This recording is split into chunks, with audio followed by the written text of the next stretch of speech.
ഇന്ന് നമ്മൾ ഇന്ത്യൻ നദികളുമായി ബന്ധപ്പെട്ട കുറച്ച് ക്വസ്റ്റ്യൻസ് ആണ് വർക്കൗട്ട് ചെയ്യാൻ പോകുന്നത്. ഇത് നിങ്ങൾക്ക് തീർച്ചയായിട്ടും ഉപകാരപ്പെടും. അപ്പോൾ എല്ലാവരും വീഡിയോ സ്കിപ്പ് ചെയ്യാതെ കാണുക. ഓക്കെ, അപ്പോൾ MVS എഡ്യൂടെക്കിൻ്റെ പുതിയൊരു ക്ലാസ്സിലേക്ക് എല്ലാവർക്കും സ്വാഗതം. ഓക്കെ, നമുക്ക് സ്റ്റാർട്ട് ചെയ്യാം. നമ്മുടെ ഫസ്റ്റ് ക്വസ്റ്റ്യൻ: ഇന്ത്യയുടെ ദേശീയ നദിയായിട്ട് ഗംഗാ നദിയെ പ്രഖ്യാപിച്ച വർഷം. ഇന്ത്യയുടെ ദേശീയ നദിയായിട്ട് ഗംഗാ നദിയെ പ്രഖ്യാപിച്ച വർഷം 2008 നവംബർ 4. 2008 നവംബർ 4. ഇന്ത്യയുടെ ദേശീയ നദിയായിട്ട് ഗംഗാ നദിയെ പ്രഖ്യാപിച്ച വർഷം 2008 നവംബർ 4. താഴെ പറയുന്നവയിൽ ഹിമാലയൻ നദി അല്ലാത്തത്. നമുക്കറിയാം ഏതാണ്? ഗോദാവരി, സിന്ധു, ബ്രഹ്മപുത്ര, ഗംഗ എന്താണ്? ഹിമാലയൻ നദികളാണ്. ഹിമാലയൻ നദി അല്ലാത്തത് ഏതാണ്? ഗോദാവരി. നെക്സ്റ്റ്, ബ്രഹ്മപുത്ര ബംഗ്ലാദേശിൽ അറിയപ്പെടുന്നത്. ബ്രഹ്മപുത്ര ബംഗ്ലാദേശിൽ അറിയപ്പെടുന്നത് ഏത് പേരിലാണ്? ജമുന. ബ്രഹ്മപുത്ര ബംഗ്ലാദേശിൽ അറിയപ്പെടുന്നത് ജമുന എന്നാണ്. നെക്സ്റ്റ്, സിന്ധു നദിയുടെ ഉത്ഭവസ്ഥാനം. സിന്ധു നദി ഉത്ഭവിക്കുന്നത് എവിടെ നിന്നാണ്? മാനസ സരോവർ തടാകം. സിന്ധു നദിയുടെ ഉത്ഭവസ്ഥാനം മാനസ സരോവർ തടാകം. നെക്സ്റ്റ്, സിന്ധു നദിയുടെ പോഷക നദികളിൽ പെടാത്തത്. സിന്ധു നദിയുടെ പോഷക നദികളിൽ പെടാത്തത് ഏതാണ്? സോൺ. അതിൽ ചലം, ചിനാബ്, സോൺ, രവി. ഇതിലേതാണ് കറക്റ്റ് ആൻസർ? സോൺ. നെക്സ്റ്റ്, പൂർണ്ണമായും ഇന്ത്യയിലൂടെ ഒഴുകുന്ന സിന്ധുവിൻ്റെ പോഷക നദി. ആ വേർഡ് നോട്ട് ചെയ്യുക. പൂർണ്ണമായും ഇന്ത്യയിലൂടെ, പൂർണ്ണമായും ഇന്ത്യയിലൂടെ ഒഴുകുന്ന സിന്ധുവിൻ്റെ പോഷക നദിയാണ് ബിയാസ്. പൂർണ്ണമായും ഇന്ത്യയിലൂടെ ഒഴുകുന്ന സിന്ധുവിൻ്റെ പോഷക നദിയാണ് ബിയാസ്. അപ്പോൾ നമ്മൾ പഠിച്ചത് ഇന്ത്യയുടെ ദേശീയ നദിയായിട്ട് ഗംഗാ നദിയെ പ്രഖ്യാപിച്ചത് 2008 നവംബർ 4. ഹിമാലയൻ നദികൾ സിന്ധു, ബ്രഹ്മപുത്ര, ഗംഗയാണ്. ബ്രഹ്മപുത്ര ബംഗ്ലാദേശിലെ ജമുനയാണ്. നെക്സ്റ്റ്, ഗംഗാ നദിയുടെ പോഷക നദി അല്ലാത്തത്. ഗംഗാ നദിയുടെ പോഷക നദി അല്ലാത്തത് ഈ തന്നതിൽ ഏതാണ്? യമുന, കെൻ, ചമ്പൽ, ടീസ്റ്റ. ഇതിലേതാണ്? ടീസ്റ്റയാണ് ഗംഗാ നദിയുടെ പോഷക നദി അല്ലാത്തത്.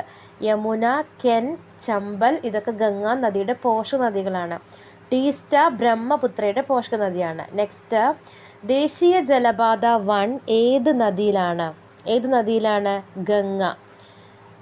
നെക്സ്റ്റ്, ഗംഗാ നദിയുടെ ഉത്ഭവസ്ഥാനം. ഗംഗാ നദിയുടെ ഉത്ഭവസ്ഥാനം ഗായ്മുഖ് ഗുഹ. ഗംഗാ നദിയുടെ ഉത്ഭവസ്ഥാനം ഗായ്മുഖ് ഗുഹ. ഗംഗാ നദിയുടെ ഉത്ഭവസ്ഥാനം ഗായ്മുഖ് ഗുഹ. അപ്പോൾ ദേശീയ ജലപാത 1 ഗംഗാ നദിയിലാണ്. ഗംഗാ നദി ഉത്ഭവിക്കുന്നത് ഗായ്മുഖ് ഗുഹയിൽ നിന്നാണ്. ദെൻ, ഹിമാലയ പർവ്വത രൂപീകരണ പ്രക്രിയയുടെ ഫലമായിട്ട് അപ്രത്യക്ഷമാവുകയും ഇപ്പോഴും ഭൂമിക്കടിയിലൂടെ ഒഴുകുകയും ചെയ്യുന്ന നദിയാണ് സരസ്വതി. ഹിമാലയ പർവ്വത രൂപീകരണ പ്രക്രിയയുടെ ഫലമായിട്ട് അപ്രത്യക്ഷമാവുകയും ഇപ്പോഴും ഭൂമിക്കടിയിലൂടെ ഒഴുകുകയും ചെയ്യുന്ന നദിയാണ് സരസ്വതി. നെക്സ്റ്റ്, ഇന്ത്യയുടെ ചുവന്ന നദി. ഇന്ത്യയുടെ ചുവന്ന നദി എന്നറിയപ്പെടുന്നത് ബ്രഹ്മപുത്ര. ഇന്ത്യയുടെ ചുവന്ന നദി എന്നറിയപ്പെടുന്നത് ബ്രഹ്മപുത്ര. ദെൻ, നാഗാർജുന സാഗർ പദ്ധതി ഏത് നദിയിലാണ്? കൃഷ്ണ. നാഗാർജുന സാഗർ പദ്ധതി ഏത് നദിയിലാണ്? കൃഷ്ണ. നാഗാർജുന സാഗർ പദ്ധതി കൃഷ്ണ നദിയിലാണ്. ദെൻ, പ്രാചീന കാലത്ത് വിദാസ്ത എന്നറിയപ്പെട്ടിരുന്ന നദി ചലം. പ്രാചീന കാലത്ത് വിദാസ്ത എന്നറിയപ്പെട്ടിരുന്ന നദി ഏതാണ്? ചലം. പ്രാചീന കാലത്ത് വിദാസ്ത എന്നറിയപ്പെട്ടിരുന്ന നദി ചലം നദിയാണ്. അപ്പോൾ നമ്മൾ ഇന്ത്യയുടെ ചുവന്ന നദി ബ്രഹ്മപുത്രയാണ്. നാഗാർജുന സാഗർ പദ്ധതി കൃഷ്ണ നദിയിലാണ്. ദെൻ, ഗംഗാ നദിയുടെ ഉത്ഭവസ്ഥാനം ഗായ്മുഖ് ഗുഹയാണ്. നെക്സ്റ്റ്, ജാർഖണ്ഡിൻ്റെ തലസ്ഥാനമായ റാഞ്ചി ഏത് നദിയുടെ തീരത്താണ്? ഏത് നദിയുടെ തീരത്താണ്? സുവർണരേഖ. ജാർഖണ്ഡിൻ്റെ തലസ്ഥാനമായ റാഞ്ചി സുവർണരേഖയുടെ തീരത്താണ്. സിന്ധു നദിയുടെ ഏറ്റവും ചെറിയ പോഷക നദിയാണ് ബിയാസ്. സിന്ധു നദിയുടെ ഏറ്റവും ചെറിയ പോഷക നദിയാണ് ബിയാസ്. നർമ്മദ, താപ്തി നദികൾ ഒഴുകിയെത്തുന്നത് എവിടേക്കാണ്? അറബിക്കടലിലാണ്. നർമ്മദ, താപ്തി നദികൾ ഒഴുകിയെത്തുന്നത് അറബിക്കടലിലേക്കാണ്. നർമ്മദ, താപ്തി നദികൾ ഒഴുകിയെത്തുന്നത് അറബിക്കടലിൽ. ദെൻ താജ്മഹൽ സ്ഥിതി ചെയ്യുന്നത് ഏത് നദിയുടെ തീരത്താണ്? യമുന. താജ്മഹൽ സ്ഥിതി ചെയ്യുന്നത് യമുന നദിയുടെ തീരത്താണ്. ദെൻ ബ്രഹ്മപുത്ര നദി ടിബറ്റിൽ അറിയപ്പെടുന്നത് സാങ്പോ എന്നാണ്. ബ്രഹ്മപുത്ര നദി ടിബറ്റിൽ അറിയപ്പെടുന്നത് സാങ്പോ. ദെൻ വൂളാർ തടാകത്തിലേക്ക് ഒഴുകിയെത്തുന്ന സിന്ധുവിൻ്റെ പോഷക നദിയാണ് ചലം. വൂളാർ തടാകത്തിലേക്ക് ഒഴുകിയെത്തുന്ന സിന്ധുവിൻ്റെ പോഷക നദി ചലമാണ്. ഹിരാക്കുഡ് നദീതട പദ്ധതിയുമായി ബന്ധപ്പെട്ട നദി മഹാനദി. ഹിരാക്കുഡ് നദീതട പദ്ധതിയുമായി ബന്ധപ്പെട്ട നദി മഹാനദി. പ്രാചീന കാലത്ത് ലൗഹിത്യ എന്നറിയപ്പെട്ടിരുന്നത് ബ്രഹ്മപുത്ര.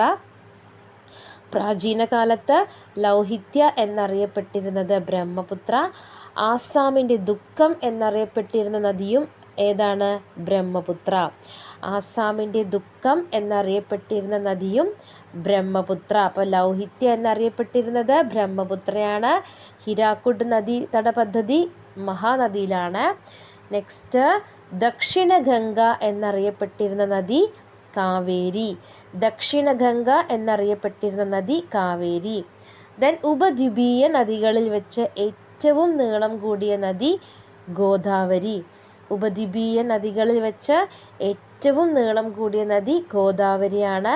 ബക്രാനങ്കൽ പദ്ധതി ഏത് നദിയിലാണ്? സത്ലജ് നദിയിലാണ്. ഗോവയുടെ ജീവരേഖ എന്നറിയപ്പെടുന്ന നദി മണ്ഡോവി. നദിയാണ് മണ്ഡോവി.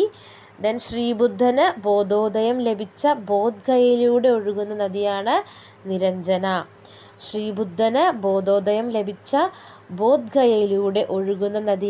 നിരഞ്ജന. ദെൻ സിക്കിമിൻ്റെ ജീവരേഖ എന്നറിയപ്പെടുന്ന നദി ടീസ്റ്റ.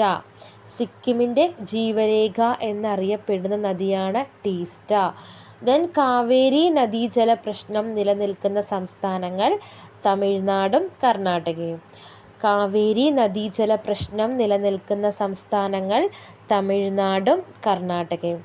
ദെൻ ഭ്രംശ താഴ്വരയിലൂടെ ഒഴുകുന്ന ഇന്ത്യയിലെ രണ്ടാമത്തെ വലിയ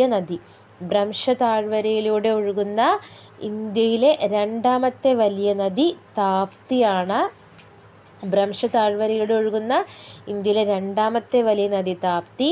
സർദാർ സരോവർ അണക്കെട്ട് സ്ഥിതി ചെയ്യുന്ന നദി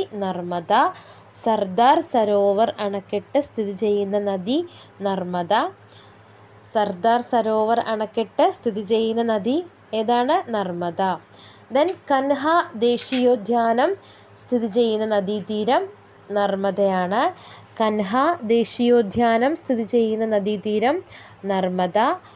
പ്രാചീന കാലത്ത് ശതാദ്രു എന്നറിയപ്പെട്ടിരുന്ന നദി സത്ലജാണ്.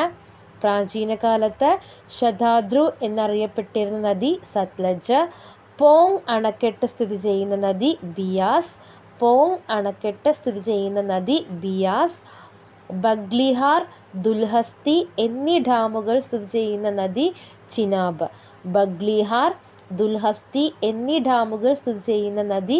ചിനാബ്. ചിനാബ് നദിയിലാണ്. ഇന്ത്യയിലെ ഏറ്റവും വലിയ പോഷക നദിയാണ് യമുന. നോട്ടിയ ഏറ്റവും വലിയ പോഷക നദി ഏതാണ്? യമുന. ദെൻ ഇന്ത്യയിലെ ഏറ്റവും വലിയ ജലസംഭരണിയാണ് ഇന്ദിരാസാഗർ. ഇന്ദിരാസാഗറാണ്. മധ്യപ്രദേശിലെ നർമ്മദ നദിയിലാണ് ഇന്ദിരാസാഗർ ജലസംഭരണി. ദെൻ ഇന്ത്യയിലെ ഏറ്റവും നീളം കൂടിയ പാലം ഏത് നദിയിലാണ്? ലോഹിത് നദിയിലാണ്. ബ്രഹ്മപുത്രയുടെ പോഷക നദിയായിട്ടുള്ള ലോഹിത്തിലാണ്. ഏതാണ് ആ പാലം? ഭൂപൻ ഹസാരിക പാലം എത്ര കിലോമീറ്ററാണ് നീളം? 9.15 കിലോമീറ്റർ നീളം. ഇന്ത്യയിലെ ഏറ്റവും നീളം കൂടിയ പാലം ലോഹിത് നദിയിലാണ്. ഭൂപൻ ഹസാരിക പാലമാണ്. 9.15 കിലോമീറ്ററാണ് നീളം. പൂർണ്ണമായിട്ടും ഇന്ത്യയിലൂടെ ഒഴുകുന്ന ഏറ്റവും നീളം കൂടിയ നദിയാണ് ഗോദാവരി. നോട്ട് ചെയ്യുക, പൂർണ്ണമായിട്ടും ഇന്ത്യയിലൂടെ ഒഴുകുന്ന ഏറ്റവും നീളം കൂടിയ നദി ഗോദാവരിയാണ്. മലിനീകരണം ഏറ്റവും കുറഞ്ഞ ഹിമാലയൻ നദി ബ്രഹ്മപുത്രയാണ്. മലിനീകരണം ഏറ്റവും കുറഞ്ഞ ഹിമാലയൻ നദി ബ്രഹ്മപുത്ര. മലിനീകരണം ഏറ്റവും കുറഞ്ഞ ഹിമാലയൻ നദി ബ്രഹ്മപുത്ര. ഓക്കെ, അപ്പോൾ തീർന്നിട്ടില്ല. ഇന്ത്യൻ നദികളുമായി ബന്ധപ്പെട്ട കുറച്ചുകൂടി ക്വസ്റ്റ്യൻസ് ആയിട്ട് അടുത്ത വീഡിയോയിൽ വീണ്ടും കാണാം. വീഡിയോ എല്ലാവർക്കും ഉപകാരപ്പെട്ടു എന്ന് വിചാരിക്കുന്നു. ഉപകാരപ്പെട്ടെങ്കിൽ ലൈക്ക് ചെയ്യണം, സബ്സ്ക്രൈബ് ചെയ്യണം, ഷെയർ ചെയ്യണം. Okay, thank you.